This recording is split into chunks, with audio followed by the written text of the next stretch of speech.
Olá, eu sou a Nicole e você está ouvindo o Papo de Preta, um podcast feito por e para jovens negras capixabas. Acompanhe o projeto nas nossas redes sociais e fique agora com o episódio.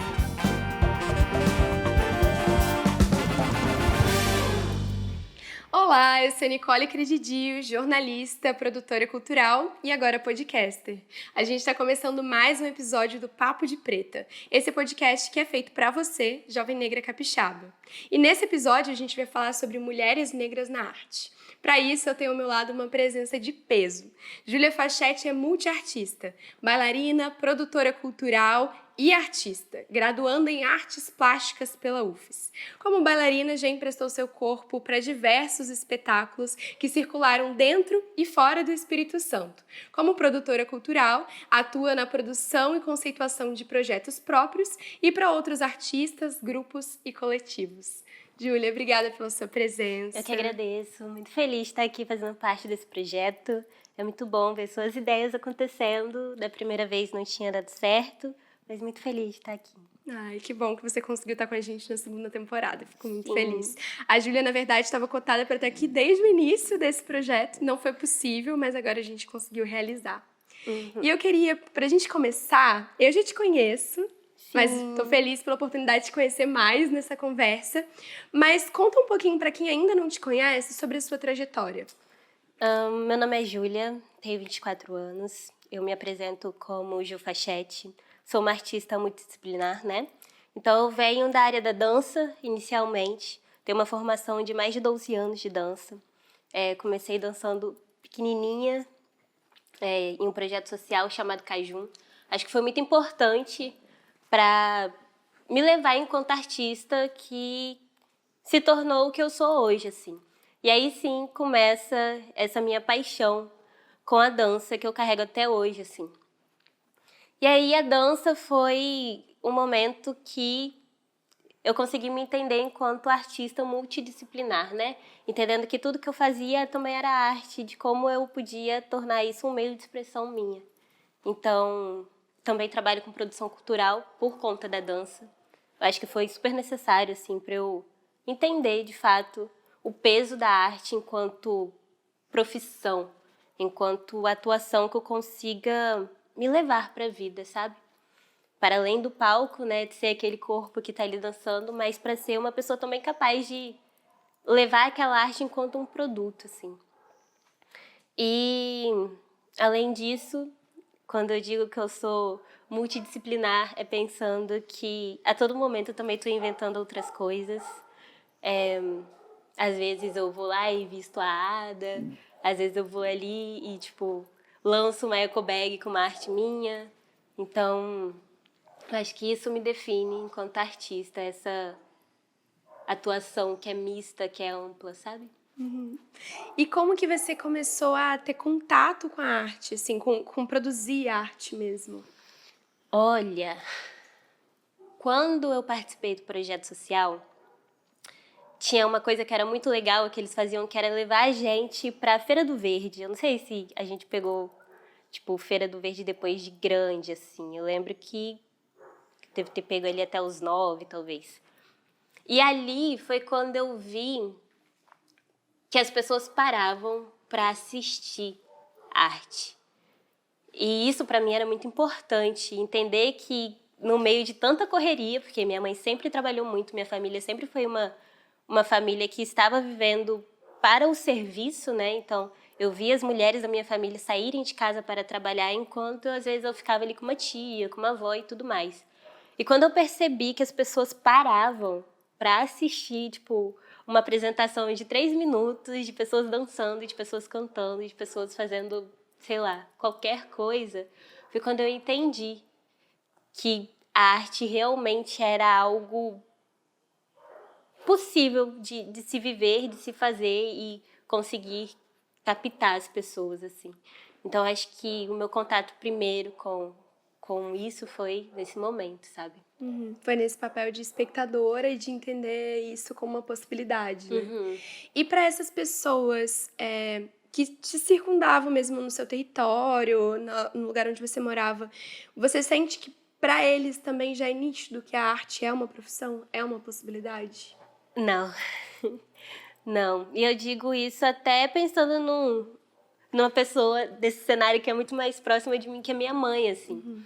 Eu acho que às vezes é muito difícil para ela entender por que que eu tô saindo de casa e de como que eu tô ganhando dinheiro e de como que, tipo, algumas pessoas me conhecem e tudo mais, assim. Para ela é bem abstrato ainda eu viver de arte, eu fazer arte e as pessoas consumirem a arte que eu faço, né? Ela é uma pessoa que me assiste, ela é uma pessoa que me acompanha desde sempre. Mas eu consegui provar para ela que eu ainda só vivo de arte é bem difícil, assim. E quando eu analiso também as pessoas do meu território, eu ainda não vejo pessoas que conseguiram se estabelecer na arte e se convencerem de que esse caminho é o suficiente, assim. Porque é muito difícil também quando a gente fala de pessoas pretas vivendo na arte, né? Sim. A gente se divide entre várias funções pra gente dar conta de se manter financeiramente. Tipo, eu acho que ser artista multidisciplinar não é uma coisa pensada. Eu acho que é uma coisa que ela é consequência da nossa vontade de viver de arte.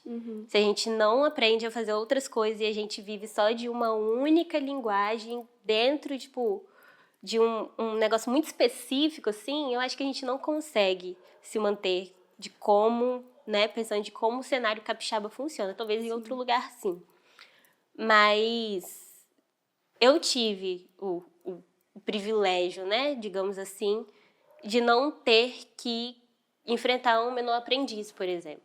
Porque eu vejo várias pessoas que conviveram comigo nesse período de que eu estava me tornando uma mini artista, assim, que precisavam largar porque, pô, não dá pra eu fazer uma dança 9 horas da manhã porque, tipo, eu tenho que fazer estágio, sabe?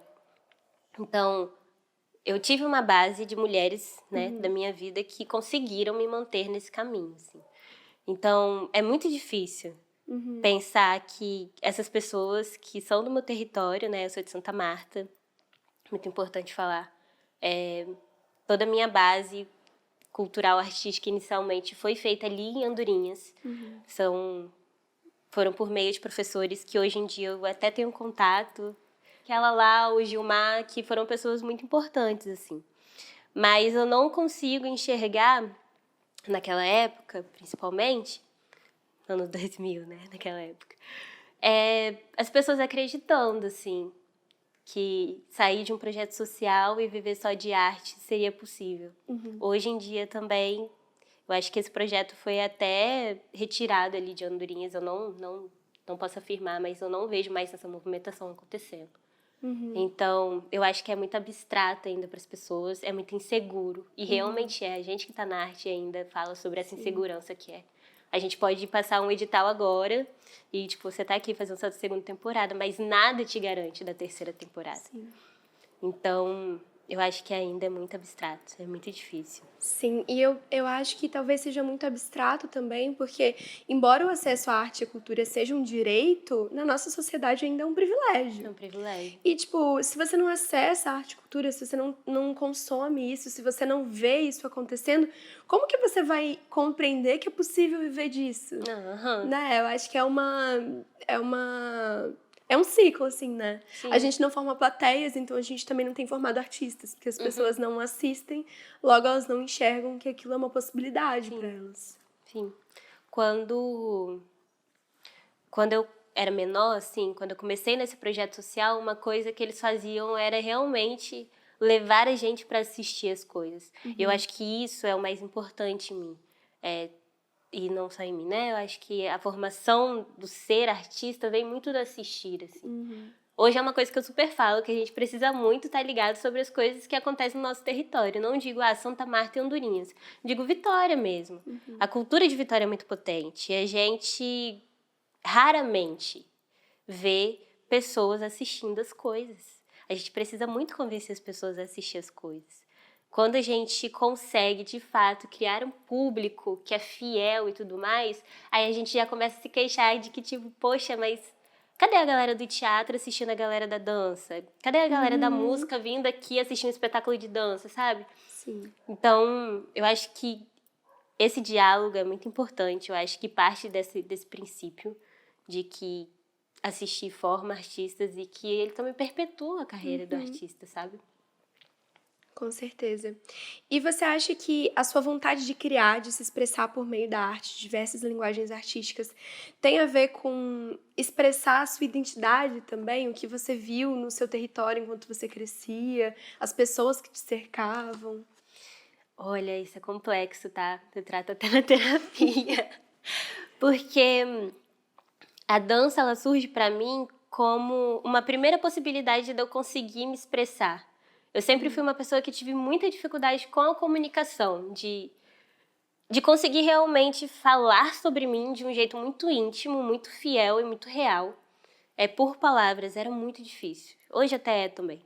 Então a dança, ela vem pra mim com isso, com esse peso. E aí eu acho que as outras linguagens, ela vem surgindo realmente dessa vontade de continuar criando e de continuar me expressando de coisas que não cabem na dança. A dança, ela me dá o privilégio de não precisar falar, né? E eu acho isso, tipo assim, incrível, eu acho isso muito bom. Eu acho que me expressar com o corpo é uma coisa que eu consigo me entender intimamente conectada comigo mesma, assim. E aí quando eu vejo que me dá a necessidade de outras linguagens, aí eu já acho que são outros assuntos precisando serem retratados de uma forma que eu consiga falar de um jeito mais real, assim, que a dança não deu conta. Então, isso pra mim é uma coisa também que é muito capixaba, assim. A gente tá a todo momento criando uma outra linguagem. E não é... Claro, tem a questão de que um artista não dá conta de viver só de uma coisa aqui. Mas também dessa coisa que, tipo, poxa, a gente tem que entender que a gente precisa se expressar. E se não tá dando conta aqui, eu vou dar conta ali na outra coisa, sabe? E foi isso, assim. Eu sinto que algumas linguagens minhas são mais públicas. Tipo, a minha dança é uma dança pública. Eu não tenho vergonha de mostrar a minha dança. Enquanto eu tenho uma outra linguagem que é muito mais íntima. E isso, pra mim, eu já não mostro tanto. Então, isso eu tenho muito bem construído em mim, assim. Eu acho que a minha comunicação sobre mim mesma nunca acontece de uma forma tão clara, tão direta, né, que as palavras. Mas sempre vai acontecer de uma forma ou outra. Um desenho, uma roupa, uma bolsa, um acessório, alguma coisa assim. A sua identidade sempre aparece nas entrelinhas, assim, né? Por mais que não seja muito nítido. Sim. Mas você sente que a dança, a possibilidade de contar outras histórias através do seu corpo, também te ajuda a contar a sua própria história? Nossa, sim. Eu entrei... Eu acho que um exemplo muito claro disso, assim, foi o Negraô pra mim. Quando eu entrei no Negraô, foi por meio de um aulão que acontecia todo sábado dentro da Fafi, era um aulão aberto. E eu comecei pequenininha, eu acho que eu tinha 12, por aí. E eu ia lá e participava, era uma dança aberta, era uma aula aberta de dança afro. E aí não tinha uma parte de diálogo, assim, mas era uma coisa muito prática. E no meio dessa prática tinha algumas provocações que já ia falando, olha, isso daqui é dança preta. Tipo, isso daqui é sobre você, isso daqui é sobre sua ancestralidade e... Falei, caraca, tipo, que legal. Então, acho que agora eu consigo realmente começar a me construir enquanto uma menina preta, de favela, que dança. Eu estava inserida numa escola, que é a Fafi, né, que trabalha as danças clássicas, né. Então, quando a gente faz um contato tão próximo com o balé, por exemplo, a gente começa a entender que, tipo assim, pô, é uma dança super antiquada para hoje em dia. Tipo assim, são padrões de corpo que não cabe a gente, sabe?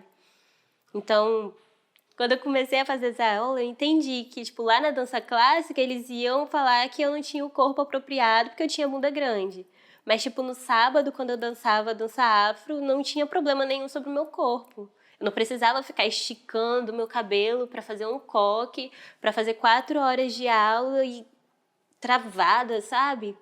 Quando eu entrei na dança afro, foi um pouco disso, assim. De começar a entender que existiam danças que se comunicavam diretamente com o ser negro, que para mim ainda estava numa coisa de construção. E não só ser uma menina negra, né? Tipo, ser uma menina negra inserida em vários ambientes que em algum momento eu poderia enfrentar várias dificuldades só por ser preta, né? E o Negraô entrou nesse lugar, então. quando eu fiz o primeiro espetáculo com o Negraô, se chamava Negro de Todas as Cores. E era um espetáculo que a gente ia passando por diversas linguagens musicais, tipo funk, jazz, contemporâneo, que aí foram me mostrando que a base de tudo aquilo ali era pessoas pretas. E eu falei, caraca, então eu pertenço a muito mais coisas do que eu acho que eu pertenço, sabe? Tipo, eu não tô inserida só no contexto de Santa Marta e, tipo, indo lá na aula da Fafi, mas o meu contexto é Santa Marta, sabe? Meu contexto não era só Santa Marta, meu contexto também era Fafi. Pô, eu tava ali dentro, ocupando aquele espaço dentro de um curso técnico de dança clássica. Então, tipo, o que era meu corpo dançando balé? Então, acho que o Negraô foi um momento muito importante para eu me entender enquanto uma pessoa preta, assim. E foi um momento que eu digo que foi cedo, assim. Quando eu dancei esse espetáculo, eu tinha 16, 17. E foi um momento que eu estava no ensino médio, foi quando eu entrei no Grêmio. Acho que foi um período que foi super potente, assim, para mim, para eu falar, pô, sou muito capaz de muita coisa. E no ensino médio foi quando eu realmente me dei conta de mim, assim. Então, acho que o Negraô, ele conseguiu ter um impacto muito maior de só do contexto da dança. Ele teve um impacto da minha vida, de realmente entender a minha identidade, assim, enquanto pessoa preta. Sim, e quando a gente se percebe pertencente a uma coisa muito maior do que só a gente, a nossa casa e a comunidade onde a gente cresceu, quando a gente se percebe parte desse todo, né, a gente se sente muito empoderado para criar coisas, né? Sim. E para movimentar espaços também. Uhum. Acho que é realmente muito inspirador. E o processo de se identificar nas artes plásticas e decidir trilhar esse caminho academicamente, surgiu em paralelo com a dança ali? Sim e não. Quando eu comecei o processo preparatório para o Enem, eu queria fazer física. Eu tinha na minha cabeça que eu queria fazer física. Que eu era muito boa em matemática. Tipo assim, nossa, se eu sou boa em matemática, eu tenho alguma coisa que, tipo assim, é ótimo, eu vou ser professora. E aí eu entrei num cursinho, um projeto social também, que se chamava Projeto Atitude, se não me engano. E aí eu conheci um professor, mas eu não conheci esse professor lá, eu conheci esse professor num cenário super aleatório de um meio que um retiro católico que uma amiga minha tinha me convencido de ir. E aí ele era professor de física nesse projeto e ele fazia física na UFS. Falei, cara, é meu destino fazer física. Eu me dou super bem nessa fórmula aqui. Só que, tipo, eu já tava dançando, eu já desenhava, eu já estava sendo artista de alguma forma, né? Mas fazer artes, nunca vou conseguir um trabalho. Só que, tipo assim, já tava trabalhando e eu nem tinha me tocado ainda. E aí, quando eu coloquei minha nota pro Enem, a primeira vez eu coloquei física. E a nota deu pra passar, só que eu não fui, porque eu tava fazendo técnico na Fafi. Tava fazendo o básico de tarde e técnico à noite. Então eu entrava meio que 2 horas ali na Fafi e saía 9 horas da noite, então não teria tempo. Eu falei, tá, tipo, vamos deixar. E aí eu fiz o Enem de novo. E aí eu fiz o quê? Eu coloquei minha primeira opção, física, e minha segunda opção, artes. Falei, o que tiver que ser, vai ser. E aí, voltando do ensaio, um ensaio de carnaval, um amigo meu me mandou mensagem falando, você passou. Tipo, toma aqui o print. E eu não sabia pra que curso. Falei, tá, eu não vou comemorar. Minha mãe tinha... Você ficava feliz ou ficava triste? triste. E minha mãe do meu lado, assim, ela tinha ido me buscar no ponto. Eu falei com ela, falei, mãe, eu passei na faculdade, mas eu não sei pra qual curso. E ela não sabia do que eu tinha feito, de que eu tinha colocado física e artes. E aí eu cheguei em casa, tentei me acalmar, assim, e aí eu olhei artes. E aí, tipo, pô, foi um alívio enorme. Falei, mano, nada a ver eu fazer física. A ficha caindo, nossa, onde eu tava com a cabeça. Nada a ver eu fazer física. Eu seria uma pessoa totalmente diferente. Eu acho que eu não estaria nem com uma blusa colorida dessa, sabe? E aí, quando eu entrei pra artes e fiz a primeira semana de aula, eu falei, cara, tipo, é isso. Tipo, eu acho que vai se comunicar muito comigo, assim. E foi uma parte importante porque eu entrei na faculdade com a expectativa de que isso de alguma forma, iria se comunicar muito forte com a dança. Eu tinha uma coisa, ainda tenho, com a dança, de que é criar uma identidade que é minha, assim. Não ignorando todas as pessoas que passaram por mim, mas algo que não seja uma linguagem que as pessoas olhem e falem, pô, igual tal. Tipo, pô, isso daqui é facilmente uma coreografia de outra pessoa e não era isso, sabe? E isso eu tenho hoje em dia ainda. Só que a faculdade, ela foi por um caminho muito diferente. A primeira semana foram aulas que se comunicavam muito com o desenho. E o desenho é uma coisa que eu tenho, muito íntima minha, que eu tenho tentado quebrar aos poucos, de ser uma linguagem que é mais privada, assim. E aí, a faculdade, então, ela assumiu um lugar que foi entender que a dança, ela faz parte de mim, mas que ela não se comunicou com a minha faculdade, tá tudo bem. Por muito tempo foi uma frustração, mas deu espaço para eu começar a elaborar minhas outras linguagens. E, tipo, foi por meio disso que eu comecei a, tipo, lancei as Ecobags, que é uma coisa que eu tenho muita vontade de voltar. Foi um projeto de faculdade, aliás. E também foi importante para minha mãe entender também aquela coisa de que não é tão abstrato assim. Para ela é. Mas ela já entende, pô, ela estuda o que ela faz. Ela estuda artes. Tipo, ela não tá só indo ali dançar. Tipo, ela estuda o desenho. E aí, quando eu chego em casa com o quadro, ela pega o quadro escondido de mim e vai mostrar pro beco inteiro, sabe? Então, a faculdade, para mim, hoje, porque já foi um caos na minha cabeça hoje, ela é muito importante também para me entender enquanto Júlia artista e não enquanto a arte que eu faço. Também fortalece muito minhas outras linguagens, não a dança. Eu senti que a faculdade não comunicou com a dança e hoje, para mim, tá super tudo bem, assim. E dentro da faculdade também foi quando eu entendi que a produção, ela estava num lugar muito importante para mim. Por quê? Ao mesmo tempo que eu senti que a faculdade me fortalecia enquanto linguagens, né? Tipo, desenho, pintura, escultura e tudo mais. Eu percebia que o que eu criava ficava para a faculdade e eu não sabia como levar à frente. E aí, falei, cara, não dá para eu fazer a faculdade, separar da dança e separar da produção e, tipo assim, levar tudo de um jeito muito segmentado, assim, cada coisa no seu lugar, né? E aí eu entendi. Falei, pô, é eu chegar nesse momento aqui da faculdade, conectar tudo. Tipo, a produção, ela é a matéria de projeto. Que, tipo, a matéria de projeto eu tenho que elaborar, escrever, conceituar sobre o que eu faço.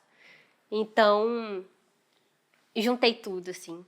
E aí, hoje, sendo finalista no curso, né, já dando entrada nesse processo de TCC, eu cheguei numa conclusão de que a faculdade, ela foi importante para eu me entender realmente, como eu disse, como Júlia, a artista, e não as artes que eu faço. Entende? Entendo.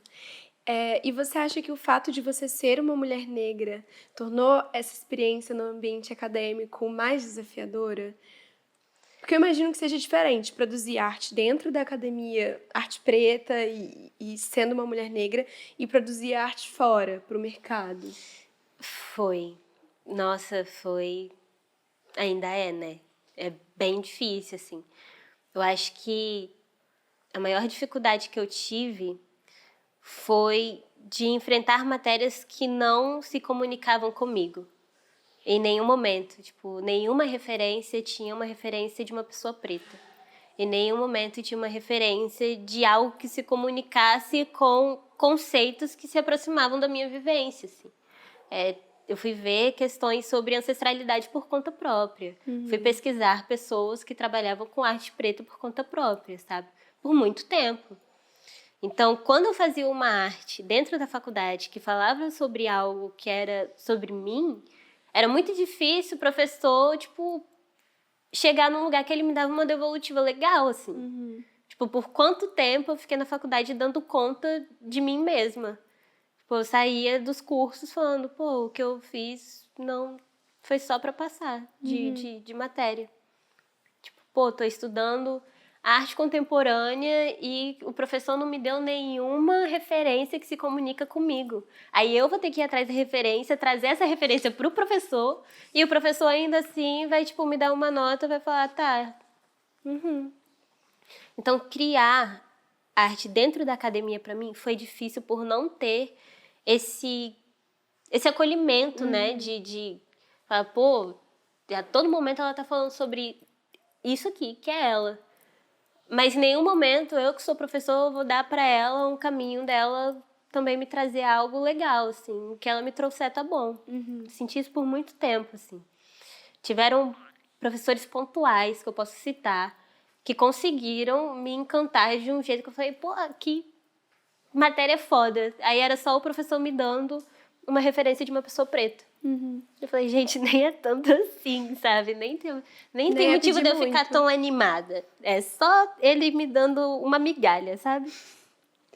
E fazer arte do lado de fora já foi diferente, porque os ambientes que eu fui me inserindo profissionalmente já eram ambientes que estavam se posicionando com corpos pretos, né? Que foi o Negraô, foi o Emaranhado, a IOSE, o Performances Itinerantes. Então, eram pessoas que já traziam para mim referências que eu ainda não tinha.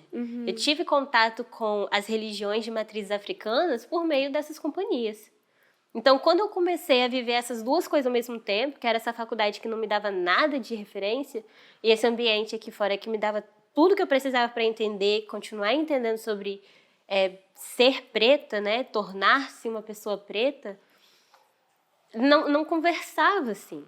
Falei, caraca, tipo, é muito difícil eu ter que dar essa volta e convencer os professores que minha arte é tão boa quanto uma pessoa branca que também estava se autorretratando. Então, dentro da faculdade, eu trabalhei muito isso, assim, de autorretrato e autorrepresentação.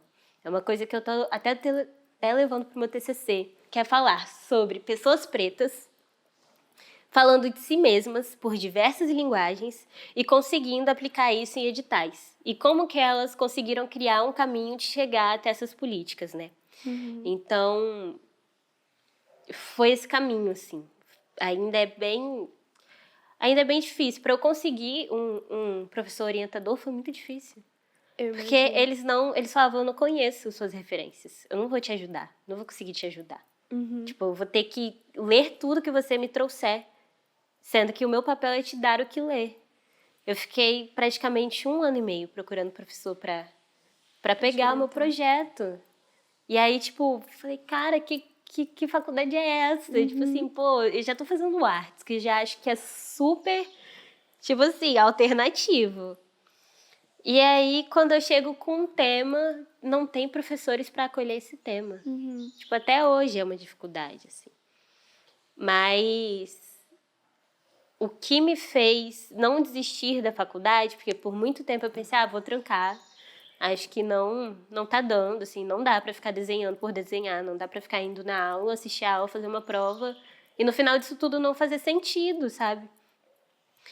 E aí falei, tá, tipo, vou ter que aceitar esses professores por um tempo, mas eu também não vou abrir mão do meu tema. E aí foi quando eu fiquei esse 1 ano e meio, assim, falando, mano, não vou abrir mão do meu tema, sabe? Eu não vou abrir mão de falar sobre pessoas pretas conseguindo se erguer com sua arte e saindo de territórios periféricos. Não vou abrir mão disso, assim. Então, eu acho que é um desafio constante. Eu acho que a faculdade não vai mudar isso tão cedo. E é uma coisa triste, assim, de assumir, porque eu vejo agora calouros entrando e eu fico pensando, poxa, quando eu entrei eu estava tão em êxtase. E cheio de brilho nos olhos. Cheio de brilho nos olhos e, tipo, não imaginei que eu ia ter que lutar para conseguir falar sobre algo que era próximo de mim. Nem exatamente sobre mim, mas algo que se comunicasse comigo de alguma forma, assim. E isso diz muito sobre o que é a arte, né? Porque se a gente não tá nas bibliografias, se a arte do povo preto não tá representada ali, por quê, né? É uma graduação que trata de artes. E a gente tá onde nisso? Exatamente. Num lugar de não arte, Exatamente. de não ser suficiente, de não ser bom bastante para ser classificado como arte, para figurar na bibliografia das disciplinas das universidades, assim. E é muito legal que a escolha do seu tema vai na contramão disso, né? Porque você tá criando agora uma referência para vários outros jovens que vão estudar artes e vir depois de você, sabe? E que estiverem interessados pela arte preta. Eu acho isso muito legal. Sim, e eu pensei muito também sobre a necessidade de falar de pessoas que foram importantes, não digo presentes, né? Digo que foram importantes para eu chegar nesse tema, assim, porque os professores não citam os alunos que se graduaram. Só que em contrapartida, por exemplo, eu acompanhei Nathan Dias, Madeusa, a Ione se formar.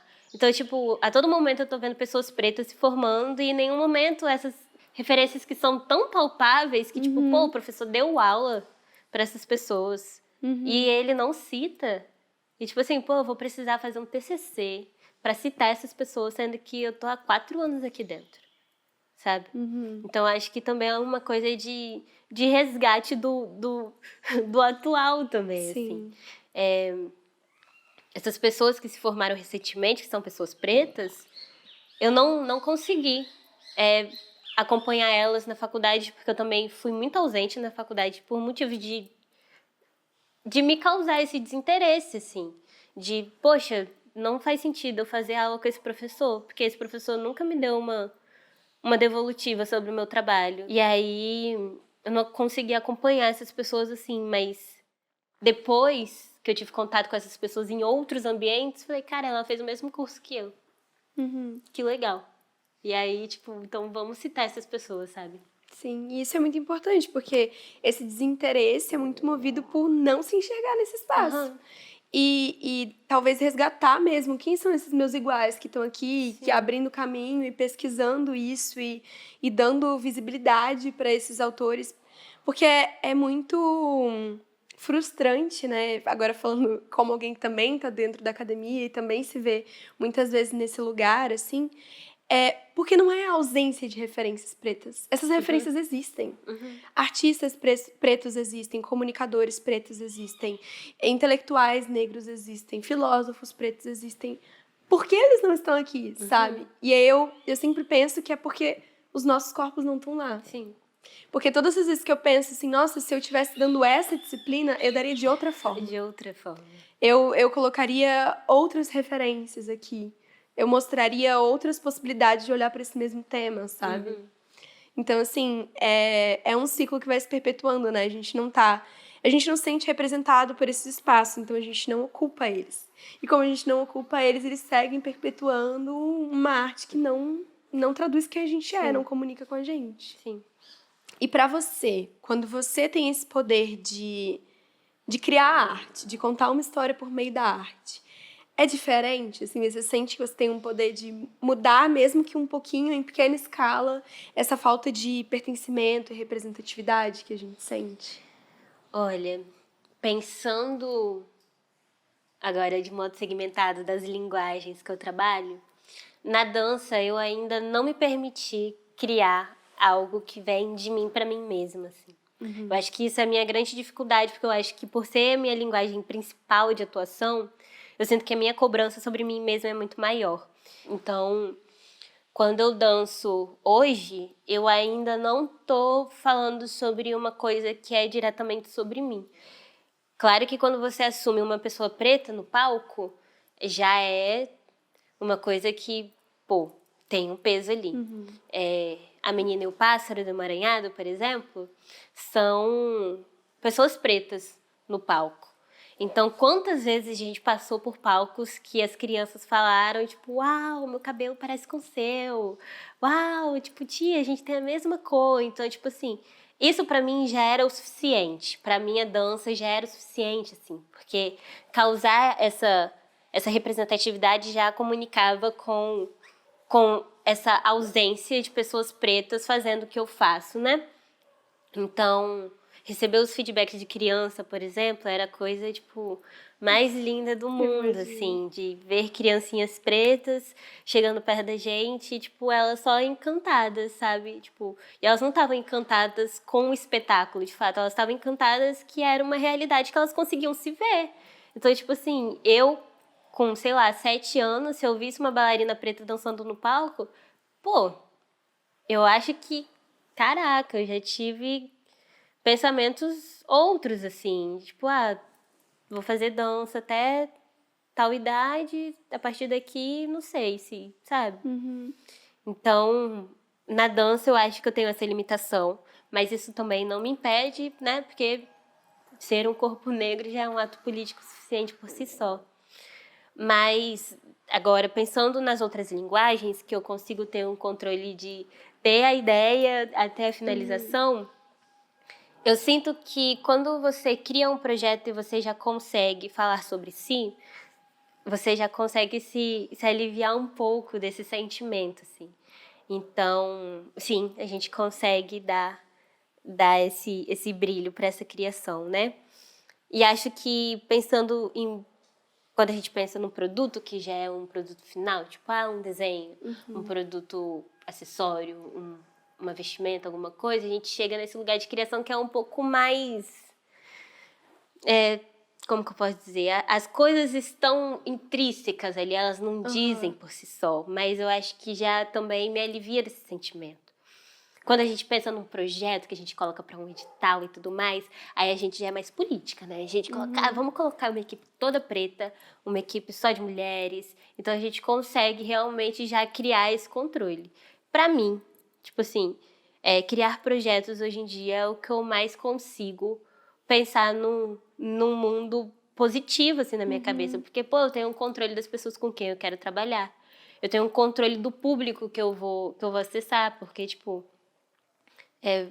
vou pensar num projeto que eu vou dar uma oficina de dança, mas eu não quero dar uma oficina de dança para uma escola particular em Jardim da Penha. Eu quero dar uma aula de dança para crianças que são do território do bem. Então, tipo assim, isso para mim já é incrível, porque eu consigo levar o que é de mim para essa bolha que é da onde que eu vim, sabe? Então, eu acho que são pequenos passos e cada ambiente ainda tem suas limitações, assim. E pensando de mim, eu acho que eu consigo fazer esse movimento em algumas linguagens e em outras não ainda, mas também acho que são mais questões pessoais também. Mas sim. Eu acho que a produção cultural realmente traz esse refresco de esperança, assim, não só pela gente, mas porque a gente vê coisas muito incríveis acontecendo. A gente vê uma cena em movimento, pessoas criando e criando pra gente, sabe? Criando. É isso que você falou, assim, especificando, é pra esse público que eu tô fazendo, é pra essas pessoas que eu tô falando. E toda vez que a gente escolhe mesmo quem são os artistas que vão estar aqui, quem são as pessoas que vão passar por aqui, a gente está dando uma mensagem, né? A gente está transmitindo uma mensagem muito clara. Sim. E eu acho isso muito importante. Você acha que você ser uma multiartista e estar envolvida em diversas linguagens te ajudou na produção cultural? Te tornou mais... Te permitiu ter uma visão mais ampla quando você pega um projeto para escrever ou para executar? Sim. Só que eu sou meio maluca, né? Aí a gente vai escrever alguma coisa e a gente quer colocar o mundo inteiro dentro de um projeto de 20 mil reais. Não faz sentido. Aí, tipo assim, eu também tenho que ter um estalo na minha cabeça e falar, Júlia, pelo amor de Deus, né? Mas sim, eu acho que quando a gente pensa em projetos que assumem a linguagem de artes integradas, né? Eu acho que eu consigo pensar que isso me deu uma... Como que eu posso dizer? Isso me deu uma capacidade de ver que os projetos, eles podem se adaptar ao território. Porque é muito simples quando a gente tem uma ideia muito lapidada sobre uma coisa e pensar no território e não se encaixar lá.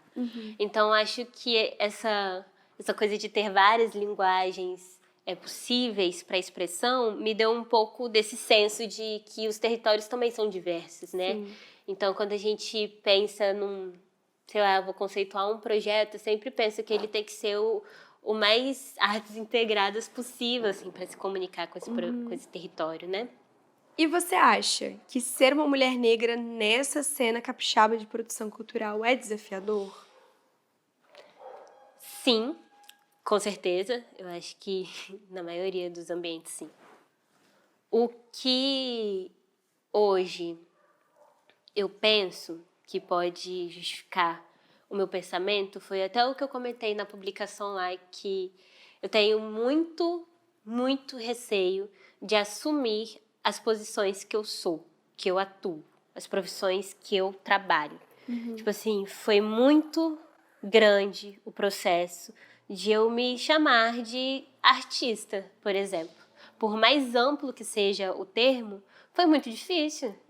Pô, eu faço arte desde os 7 anos, mas eu fui começar a me chamar de artista quando eu entrei na graduação. Porque eu achei que a graduação era suficiente Era uma pra eu... validação. que é uma validação. Tipo assim, pô, eu dancei, fiz vários espetáculos antes de entrar na faculdade. E assim, tipo, e ainda assim eu não falava que eu era artista. Eu poderia falar que eu era bailarina. Por quê? Porque eu estudava na Fafi. Então, eu acho que os desafios, pra mim, eles vêm um pouco de antes, assim. Não ligado exatamente ao âmbito, mas ligado ao meu receio, que eu imagino que várias outras pessoas pretas tenham, de me chamar da profissão que eu sou. E, tipo, eu me considerar uma produtora cultural foi e ainda é um processo muito difícil. Tipo, eu geralmente não me apresento como produtora cultural. E aí a pessoa fala, ué, mas você faz o quê? Eu falo, pô, eu mexo com projeto. Tipo assim. Ela, pô, mas você faz o quê com o projeto? Pô, aprendi a escrever o projeto. Eu aprendi a entender as leis. Eu sei montar uma planilha. Eu sei, tipo, distribuir financeiramente para as funções. Pô, eu sei estruturar um projeto. E ainda assim não é o suficiente para eu me considerar uma produtora. Então, acho que para além da dificuldade de estar no meio da produção, que eu acho que também vem ligada a coisa do... Porque, pô, produtora, você tem voz, velho. E em nenhum momento na minha vida, assim, foi me dado um poder de voz. Então, para mim, é muito difícil ainda dentro da produção eu conseguir me posicionar. É isso aqui. Sei lá, pode ser o cara que eu contratei pra ser, tipo, auxiliar de descarregar o frete. Mano, eu não sei dar ordem pra ele, sabe? E geralmente, quando eu vou dar ordem pra algumas pessoas, as pessoas aí não ficam, tipo assim, quem é seu chefe? Eu falo, mano, mas eu sou produção. Eu falo, mas quem é seu chefe? Então, eu acho que tem muitas problemáticas que vêm de uma coisa que é interna, que soma com o externo. Então, pra mim, eu acho que o meu atravessamento pessoal também interfere muito. Mas eu acho que tem a coisa de uma pessoa preta com poder de fala, um poder de decisão, comandando outras pessoas. Geralmente essas outras pessoas não são todas pessoas pretas. Já tiveram situações que pessoas brancas não aceitavam o meu poder de voz, assim. Então eu tinha que, tipo, falar, não, mas tal pessoa falou. E aí, da pessoa ainda falar assim, peraí. E a pessoa ir lá confirmar, mano. Então, é muito doido, assim. Porque eu acho que isso não tá limitado ao espaço da produção. Isso não tá limitado a qualquer ambiente. Eu acho que a gente sempre vai enfrentar isso em algum momento. Mas na produção foi um lugar que eu senti a dificuldade de ter o meu poder de fala aceito. Assim. E eram coisas simples, sabe? No off a gente até conversou sobre isso, né? Sobre como eu partilho dessa dificuldade de me enxergar como produtora cultural. E como eu sinto que falta um certificado, um diploma que assegure que eu sou isso, sabe? O que é muito doido, porque eu trabalho com cultura em Guarapari desde 2019, promovendo evento, oficina, festival. Eu escrevo projeto desde muito nova e é muito doido, assim, que o racismo é quase que uma neblina entre a gente e o espelho que impede a gente de se enxergar, né? É muito difícil me dizer produtora cultural, e essa é uma dificuldade que eu tenho toda vez que eu encaro a câmera no início do episódio e digo que eu sou jornalista, produtora cultural e podcaster, porque acho que se nomear é muito difícil sendo uma mulher negra. É um desafio muito grande. No meu dia a dia, eu não respondo para os meus colegas acadêmicos, mestrandos, que eu sou produtora cultural. Eu respondo assim como você falou, eu também faço uns projetos, eu também trabalho em uns projetos, sabe? Porque parece que falta uma validação externa de que é isso que você é. E essa validação externa nunca vai chegar, que é uma validação de uma estrutura que não quer a gente nesse espaço. E, tipo, uma coisa que... Eu sempre fui cercada por pessoas pretas, né? Minha família são pessoas pretas. Logo depois, quando eu entrei no Negraô, foram de pessoas pretas. O Emaranhado eram pessoas pretas. Então, eu sempre estive inserida com pessoas pretas próximas. E por Vitória ser pequena, algumas pessoas se repetiam. Então, eu sempre tive uma fala muito presente que eu ouvi uma vez no ensino fundamental de uma professora, que ela me falou assim que, infelizmente, quando se é uma pessoa preta, a gente tem que ser 2 vezes melhor. E olhe lá, porque ainda não vai ser o suficiente. E mesmo sabendo da qualidade do meu trabalho, eu ainda não consigo me intitular de certos termos, sabe? Então, eu acho que a gente também foi criado numa coisa de que a academia vai dar a validação pra gente, sabe? Então, tipo, ser uma pessoa formada, ser uma pessoa que vai ter muitos cursos, que vai ter muitas formações, certificados, horas complementares, estágio não remunerado, isso vai me validar de alguma forma, sabe? E não. Tipo, não foi o suficiente para as pessoas olharem pro meu currículo e falar, porra, que currículo foda. E não é, as pessoas olham e falam, tá. Tal pessoa faz o mesmo serviço, você viu? Aí eu fico tipo assim, então é isso. Porque, tipo, por muito tempo, eu juro, eu abri mão por muito tempo da minha vida social, assim. Quando eu paro pra olhar, e eu sempre comento isso com meus amigos, que, tipo, adolescente, eu estudava muito. Tipo, eu tava na Fafi, tava fazendo o ensino básico, aí depois o médio, tava na Fafi ainda, no sábado eu fazia curso, domingo eu tava no curso, de noite. Mano, a gente faz uma corrida contra o tempo pra gente ficar acumulando funções, tipo, acumulando formação, e a gente vai fazendo um monte de coisa ao mesmo tempo, assim, a gente vai cansando. E aí, quando a gente chega num lugar que a gente vai falar, pô, agora sim eu tenho uma base super estruturada pra fazer tal função. E a gente fica inseguro, Sim. sabe?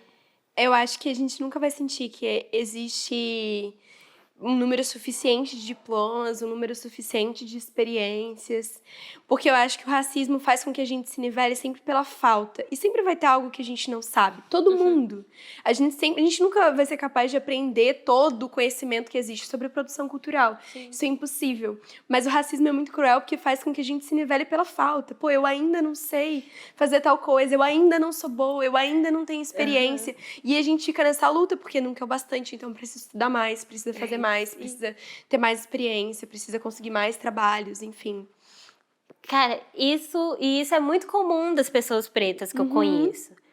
Tipo, eu vejo as pessoas pretas ao meu redor sempre fazendo alguma coisa. E ela nunca encara aquela coisa como hobby. Eu tenho um negócio de competitividade que é tipo assim, mano, eu comecei um negócio hoje, amanhã eu tenho que ser a melhor. E se eu vejo alguém fazendo melhor do que eu, acabou meu mundo. Eu deito no chão e falo, meu Deus, eu sou péssima em cerâmica. E eu nem gosto de cerâmica. Como sabe? assim eu não sou imediatamente boa nessa coisa que eu acabei de começar a fazer? Exatamente. Então eu acho que isso, as coisas vão crescendo e quando a gente vai conectando essas coisas assim, a gente fala, meu Deus, a gente é maluco, a gente é criado pra chegar num certo momento e a gente fala, faltar ar, sabe? E aí eu penso muito que isso pra gente que tenta criar, que produz, que tá em movimento, é muito cruel porque o ócio é necessário. Muito. Ter tempo pra ter ideias, ter tempo pra pensar histórias que você quer traduzir em arte, ter tempo pra criar é importante, tipo, e a gente não se dá esse tempo livre. Eu tenho um lugar de, às vezes, me pegar na minha cabeça, assim, são 2 de mim, eu me pego, eu me sento, eu falo, querida, vamos observar os fatos, né? Seu trabalho é isso, você é boa, você entrega o que você promete, e você cumpre, e tá tudo bem. E aí uma coisa que fizeram comigo uma vez foi me comparar, no meio de um processo seletivo, assim, foi me comparar com uma pessoa que tinha entrado antes de mim, que era uma pessoa branca, que tinha uma atuação parecida com a minha, assim. Só que era uma coisa muito... eu falo, eu faço, sabe? E, tipo, eu tenho a coisa da prova ali. Eu tô sempre me munindo de documentos, de coisas palpáveis pra provar pra pessoa que eu sei fazer aquilo, assim. E aí eu falei, cara, tipo, não adianta. Em algum momento alguém vai me comparar com alguém que só fala que sabe fazer. E, tipo, mesmo eu mostrando que eu sei fazer, eu não vou ser a pessoa a ser considerada primeira, assim. E o pior é que, às vezes, a palavra dessa pessoa dizendo que faz vale mais do que esse currículo que a gente demorou a vida inteira pra construir. E quando eu comecei a entender isso, eu falei, gente, nem precisa eu ficar convencendo os outros disso, porque não é sobre mim. Não é sobre Júlia. Tipo, é sobre eu ser uma pessoa preta. Eu ser uma pessoa que, tipo assim, sou de tal território, que fiz tal formação. Ah, a formação que ela fez é até acessível. Já ouvi essa. Ah, não, pô, você faz UFES, faculdade pública, né? Só fazer o Enem. E eu fico tipo, cara, mas eu estudei tantos anos pra conseguir uma nota no Enem. E, tipo assim, pra eu estudar, pra fazer o Enem, eu tive que abrir mão de tanta coisa. Eu tive que procurar um projeto social, porque eu não podia pagar um curso preparatório. Pô, a gente tem que estudar para uma bolsa, para conseguir o curso, para fazer uma prova, sabe? Não, ir atrás de todos esses certificados e diplomas que estão nos nossos currículos e das experiências, eu acho que não dá pra ver quanto esforço tem, sabe? Porque para uma pessoa negra é muito mais difícil chegar lá. É muito mais difícil ter conseguido essa oportunidade, essa vaga aqui. É tudo, tipo, às custas de muita luta pra alguém chegar e, tipo, reduzir o peso que isso tem, sabe? Tipo, ah, não é importante. Bom, mas eu dediquei 5 anos da minha vida a isso. Exatamente. E quais são as suas referências para continuar criando na arte, apesar dessas dificuldades? Nossa, eu tenho uma coisa que eu acho que foi uma coisa que me moveu por muito tempo, de ter inspirações, ter referências que são próximas, que são palpáveis, que eu consigo sentar, tipo, num sábado e tomar uma cerveja, assim. Então, tipo, eu vou citar muitas pessoas pretas da minha vida, assim, porque, por exemplo, uma pessoa que eu acho foda, que eu sou muito fã, é a Vivi Cunha. E eu mando um beijo pra ela, porque provavelmente ela vai assistir. Porque, tipo assim, mano, ela é uma preta foda, sabe? Tipo, eu olho pra ela e falo, amiga, ela tá lá em Salvador, estudando. Mestrado, doutorado, não sei. Mas, tipo assim, caralho, ela é foda, sabe? Tipo, pô, tem a Lori, agora a Lori vai ter um filho. Pô, ela tem um filho pra mim, é tipo o meu sonho. Pô, eu quero ter um filho, eu tô vendo uma amiga minha preta vivendo um amor tendo um filho. Pô, minha avó trabalhou por muito tempo. Pô, quero ter a garra de trabalhar até a idade que ela trabalhou, assim. Então, tipo, as pessoas pretas, que são as pessoas que estão presentes na minha vida, são minhas maiores inspirações, sabe? Eu acho que é o meu principal motivo de ter sede de criar. Antes de pegar uma referência de longe, assim, e conseguir falar, nossa, que arte bonita, eu quero algo próximo disso. Porque para eu chegar nesse lugar, eu tenho que me alimentar das pessoas que estão perto de mim. Você, fazendo a segunda temporada desse podcast, é super importante. É uma coisa que a gente tem que sentar e falar, cara, é foda. A gente tem que se orgulhar muito, assim. E a gente tá muito acostumado a não se orgulhar das pequenas coisas das pessoas próximas da gente. E isso foi um movimento que minha mãe me ensinou muito a fazer. Você tem que comemorar as coisas que você faz. Você tem que comemorar as coisas que você conquista. Porque por muito tempo você ficou querendo aquilo, sabe? Sim. Então, tipo, quando eu paro para pensar em inspirações que são pessoas que são referências, pessoas que realmente eu falo, tá, eu consigo criar quando eu penso nessa pessoa. Pô, são as pessoas próximas. Porque são pessoas que me alimentaram de alguma forma. Pô, Vivi trouxe referências de dancehall. Vivi me fez ler 3 livros que foram super importantes para mim, que foi Tudo Sobre Amor, Tornar-se Negro e Lugar de Fala. Pô, ela meteu uma surra, uma voadora nas minhas costas, e isso foi ano passado. Então, tipo assim, quando eu consigo citar pessoas que são próximas de mim, eu falo, pô, é isso. Eu acho que isso é muito importante, assim. E eu acho que é muito poderoso a gente enxergar referências ao nosso redor, assim. Porque o que de mais inspirador pode ter do que alguém que está no mesmo território que você, nasceu em condições muito parecidas. Você conhece aquela pessoa, você conhece as dificuldades dela. Sim. E aí você conhece também os frutos que ela está colhendo por ter enfrentado tudo isso. Acho que é realmente muito, muito poderoso. E quais são os seus próximos planos, assim? O que você quer criar de todas as formas possíveis, por meio da dança, por meio da arte, da produção cultural?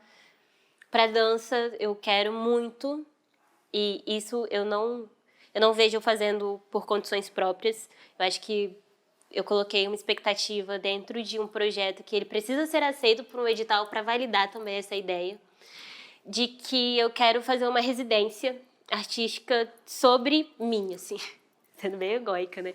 Mas resgatando as pessoas que passaram na minha trajetória, né, resgatando meus professores de dança e trazendo eles para agora um tema que eu quero falar, que são as mulheres da minha vida.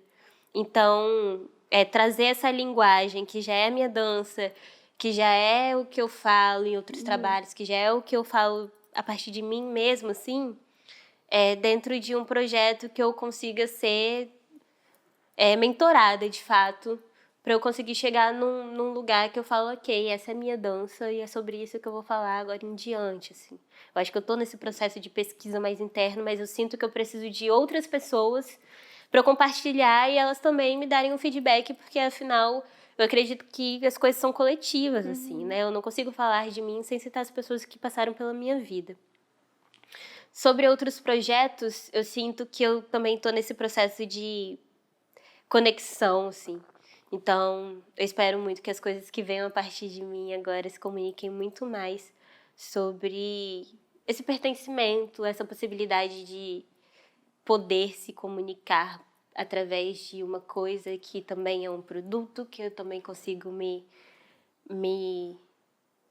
respaldar financeiramente, assim, de dar uma continuidade para essa coisa que é ser artista e produzir arte. E eu acho que eu tenho sentido muita vontade também de voltar a me comunicar muito com os territórios, assim. Eu acho que a faculdade, os trabalhos também me deram uma afastada, assim, que você começa a pensar em territórios que precisam ser que precisam ser atendidos por conta desses projetos, né? Mas eu sinto que eu tenho sentido muita falta, assim, de revisitar os projetos sociais, por exemplo, ter contato com os adolescentes dos bairros que eu tive acesso, e é uma coisa que eu tenho muita vontade, assim. Isso estava restringido por conta de outras atuações profissionais e tempo e tudo mais, mas eu acho que esse ano é um pouco mais sobre mim, sim, de me conectar com essas narrativas e realmente ir na base de onde essa narrativa surge. E também, pô, eu acho que é muito fácil quando a gente fala da gente mesmo e produz só pra gente e espera que as pessoas comprem a ideia. Isso é muito fácil. O negócio é de quando a gente fala sobre a gente enxerga o que vem por antes, assim, né? O que traz a gente até aqui. Então, voltar a essas coisas que são primárias, eu acho que é o mais importante, assim. Eu acho que, para mim, meus projetos estão nesse âmbito de voltar ao que é primário e de reafirmar essas narrativas dentro desses contextos, sem se aproveitar desse contexto e ir jogando para fora e, tipo assim, eu vou falar sobre periferia e não conversar de nenhum modo com a periferia. Tipo, só estar lá dentro já é um ato que pauta essa situação, mas falar só de mim também não faz sentido. Eu tenho que falar sobre as pessoas que cresceram comigo lá dentro, entende? Entendo, perfeitamente. Eu fico até ansiosa para ver esses projetos tomando forma, assim. Sim. Porque eu me identifico muito com você desde o dia que a gente se conheceu. Todo mundo A dizia gente que a não gente se largou. parecia... Nossa, parece que elas são amigas de uma vida inteira. E eu acho que partiu muito dessa identificação, assim. Eu tava olhando para uma mulher negra, jovem, assim como eu, cheia de ideias e de vontade de criar, assim. E é muito legal assistir esses projetos tomando forma, ver eles saindo do papel e tal. Mas, caminhando para o fim da entrevista, infelizmente, porque eu ficaria aqui uma vida inteira, eu quero te fazer uma última pergunta. O que você diria para jovens negras que estão escutando a gente agora, que querem se tornar artistas, mas não sabem por onde começar? Olha, eu acho que quando eu paro para pensar em tudo que me move, que me moveu e que ainda vai me envolver, é sobre ter apego às coisas que você faz com acolhimento, antes de qualquer cobrança, antes de qualquer comparação. Eu acho que abrir mão da comparação foi um passo essencial, assim, para eu realmente conseguir me estabelecer. Claro que isso vai vir de uma outra perspectiva, porque a gente também tem que conversar com as cobranças do outro, e a gente também tem um momento de que a gente também tem que estar suscetível a alguns ambientes que a gente tem que acolher, algumas considerações que vão sim, em algum momento, ser limitantes, mas eu acho que é não abrir mão desse sentimento primário, assim, porque é isso que vai fazer uma criação. E aí sim ter o acolhimento por essa criação, ter esse cuidado por essa criação, mesmo que demore muito tempo para essa criaçãozinha tão específica que está lá dentro do coração, assim, acontecer. E de outras formas também alimentando esse desejo, assim. Então acho que é isso, eu acho que é um acolhimento acima de qualquer cobrança exterior sobre si mesma e acreditar muito. Porque eu acho que a todo momento a gente vai precisar acreditar muito, assim. A gente vai estar sempre recebendo pauladas de todos os lados, recebendo comparação, dúvidas vão ser colocadas a todo momento, assim. Mas eu acho que o sentimento principal que eu consigo pontuar, assim, é esse acolhimento por si mesma. Com certeza. Que independente da validação alheia, a gente saiba quem a gente é, né? Quero te agradecer por ter aceitado o convite, por ter compartilhado suas experiências. Assim, tenho certeza que assim como você me inspira e é uma referência para mim, agora vai se tornar uma referência para outras jovens negras que estão ouvindo a gente. E queria deixar agora um espaço para você compartilhar as suas redes sociais, para a galera te acompanhar os seus projetos, os seus trabalhos. Minha rede social principal é o Instagram, é Ju Fachete, tudo junto. Lá tem alguns links que vão jogando para outros perfis, que vão jogando para outros documentos, para outros certificados. Então tá tudo lá e é por lá que eu me comunico principalmente. Perfeito. Muito obrigada de novo. Todos os links que a Júlia citou vão estar aqui na descrição, independente da plataforma em que você estiver ouvindo a gente. E obrigado você, ouvinte, pela escuta. O podcast que você acabou de ouvir é uma realização da Secretaria da Cultura, Governo do Estado do Espírito Santo e conta com recursos da Lei Paulo Gustavo, do Ministério da Cultura, Governo Federal.